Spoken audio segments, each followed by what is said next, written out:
Indian meteorological department દ્વારા જે તાપમાનનું ફોરકાસ્ટિંગ જે છે કરવામાં આવ્યું છે, અનુસંધાને જોવા જઈએ તો રાજકોટ શહેરનું તાપમાન જે છે આગામી 4 દિવસ સુધી છે 42 થી 43 ડિગ્રી સુધી રહેવાની શક્યતા છે નોંધાયેલી છે. આ ઉપરાંત જોવા જઈએ તો ફીલ લાઇક ટેમ્પરેચર ઘણું બધું વધારે એટલે કે 1 થી 2 ડિગ્રી વધારે પણ પહોંચી શકે છે. અનુસંધાને જોવા જઈએ તો સૌ પ્રથમ તો હીટ રિલેટેડ ઇલનેસથી બચવા માટે લોકોએ શું કરવું જોઈએ?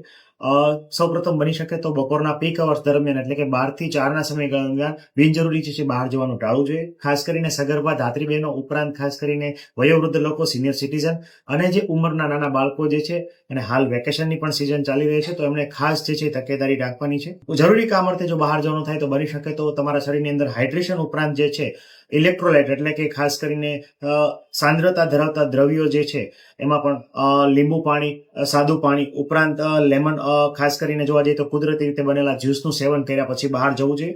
ઉપરાંત દરેક વ્યક્તિએ પોતાના શરીરની અંદર પાણીની માત્રા જાળવવા માટે દર કલાકે ઓછામાં ઓછું 200 ml એટલે કે 1 થી 1.5 ગ્લાસ જેટલું પાણી જે છે પીવાનો આગ્રહ રાખવો જોઈએ.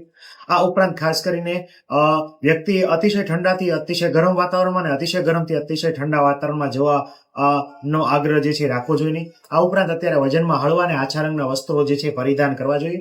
બની શકે તો કોટનના સુતરાઉ કાપડના બનેલા સફેદ રંગના વસ્ત્રો પરિધાન કરવા જોઈએ. બહાર જવાનું થાય તો ખાસ કરીને ટોપી, રૂમાલ વગેરે જે છે ઉપરાંત ઘણી વખત છત્રીનો પ્રયોગ પણ જે છે કરી શકાય છે.